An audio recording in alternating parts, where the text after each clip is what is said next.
Indian ശൈലി. ഇതെന്തപ്പാ പകർച്ചവ്യാധിയോ? മാധ്യമങ്ങൾക്ക് നേരെ തട്ടിക്കയറുന്നത് മുഖ്യമന്ത്രിയാണ് തുടക്കം കുറിച്ചത്. പിന്നീടത് ഓരോരോ മന്ത്രിമാരിലേക്ക് എത്തി ഇപ്പോഴത് സജി ചെറിയാനിൽ വന്നു നിൽക്കുന്നു. വർഗീയ പരാമർശം നടത്തിയ അദ്ദേഹത്തോട് വിശദീകരണം ചോദിക്കുമ്പോഴായിരുന്നു അദ്ദേഹം മാധ്യമങ്ങൾക്ക് നേരെ ആഞ്ഞടിച്ചത്.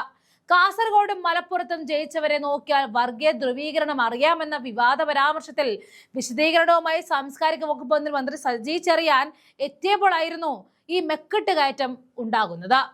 മുൻപ് ഭരണഘടനാ വിരുദ്ധ പരാമർശം നടത്തി രാജിവെച്ചതിനൊക്കെ പിന്നെയും മന്ത്രിസഭയിൽ ഉൾപ്പെടുത്തിയാൽ ഇങ്ങനെയിരിക്കും. അതങ്ങനെ അട്ടയെ പിടിച്ച് മെത്തിയാൽ കിടത്തിയാൽ അത് കിടക്കുമോ?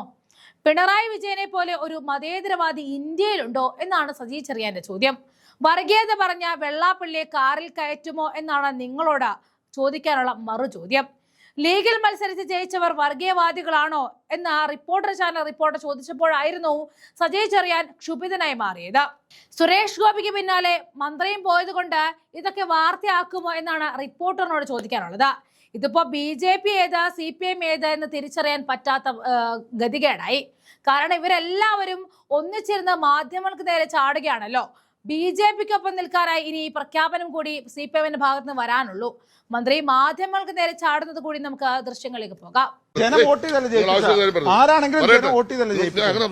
നിങ്ങൾ ഒരു മതേതരവാദിയാണ്.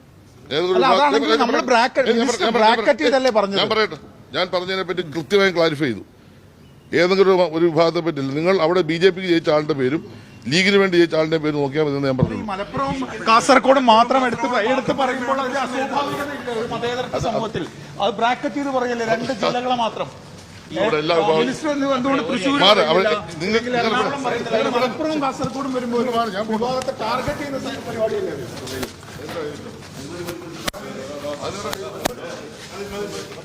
പക്ഷെ മിനിസ്റ്റർ ഒരു കാര്യം, CPM സ്ഥാനാർത്ഥികളെ ജയിച്ചില്ല എന്നുകൊണ്ട് ജയിച്ച ആളുകളൊക്കെ വർഗീയവാദികളാണ്. ജനം വോട്ട് ചെയ്ത് ജയിപ്പിച്ച ആളുകൾ വർഗീയവാദികളാണെന്നൊരു പ്രസ്താവന പറയുമ്പോ ബ്രാക്കറ്റ് ചെയ്ത് പറയുമ്പോ ജനം വോട്ട് ചെയ്ത ആളുകൾ ജയിപ്പിച്ച ഏതർത്ഥത്തിലാണെങ്കിലും വർഗീയവാദികളാണ്. ഞാൻ വ്യക്തമായി എന്റെ നിലപാട് പറഞ്ഞു കഴിഞ്ഞു. ഒരു വിഭാഗത്തെ മാത്രമാക്കി പറയുമ്പോൾ ജനം വോട്ട് ചെയ്തല്ലേ ആരാണെങ്കിലും വോട്ട് ചെയ്തല്ലേ അങ്ങനെ സംസാരിക്കരുത്. നിങ്ങൾ ഒരു മതേതരവാദിയാണ്. ഞാൻ പറയട്ടെ, ഞാൻ പറഞ്ഞതിനെ പറ്റി കൃത്യമായി ക്ലാരിഫൈ ചെയ്തു. ഏതെങ്കിലും ഒരു വിഭാഗത്തെ പറ്റില്ല. നിങ്ങൾ അവിടെ BJPക്ക് ജയിച്ച ആളുടെ പേരും ലീഗിന് വേണ്ടി ജയിച്ച ആളുടെ പേര് നോക്കിയാൽ മതി എന്ന് ഞാൻ പറഞ്ഞു. മലപ്പുറം കാസർഗോഡ് മാത്രം എടുത്ത് പറയുമ്പോൾ മതേതര സമൂഹത്തിൽ അത് ബ്രാക്കറ്റ് ചെയ്ത് പറയല്ലേ, 2 ജില്ലകളെ മാത്രം. മലപ്പുറം കാസർഗോഡും വരുമ്പോൾ വിഭാഗത്തെ ടാർഗറ്റ് ചെയ്യുന്ന പരിപാടിയല്ലേ?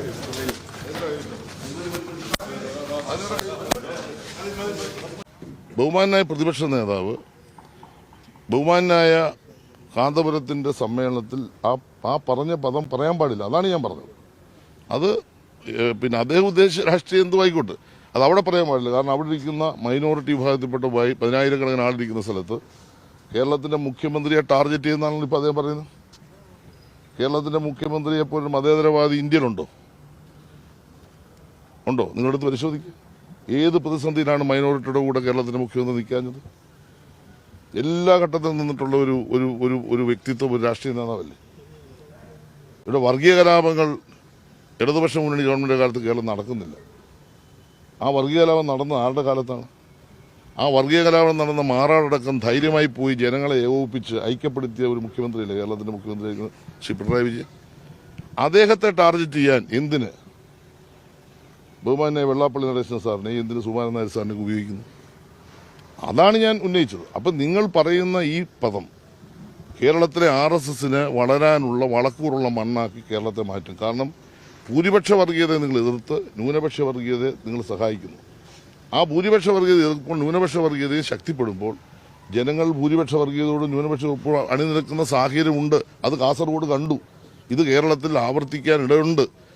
അടുത്ത 10 വർഷത്തിനുള്ളിൽ സംഭവിക്കാവുന്ന ഒരു രാഷ്ട്രീയ ദുരന്തം ഞാൻ പറഞ്ഞപ്പോൾ അതിനെ വേറൊരു രൂപത്തിൽ വ്യാഖ്യാനിച്ച് പറഞ്ഞ വാക്കുകൾ വളച്ചൊടിച്ച് പറഞ്ഞാൽ ഞാൻ എന്ത് മറുപടിയാണ് പറയുന്നത്? ഇതാണ് എൻ്റെ വസ്തുത. പക്ഷെ താങ്കൾ പറഞ്ഞത് കാസർഗോഡ് മാത്രമല്ല, താങ്കൾ പറഞ്ഞത് കാസർഗോഡും ഒപ്പം മലപ്പുറം ജില്ലയിലും Yes, മലപ്പുറം ജില്ലയിലും ഉണ്ട്, പറയാം. ജയിച്ചവരുടെ പേര് നോക്കണം. അത് നോക്കണം. എന്താ പറയാം.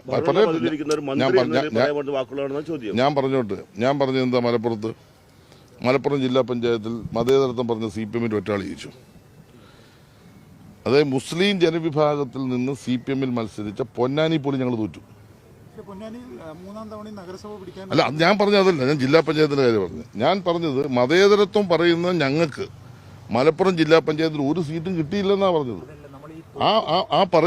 മതേതരത്വം പറയുമ്പോൾ സ്വാഭാവികമായിട്ടും ഞങ്ങൾക്ക് അവിടെ ജയിക്കണ്ടേ, ഒരു സീറ്റ് ജയിക്കണ്ടേ?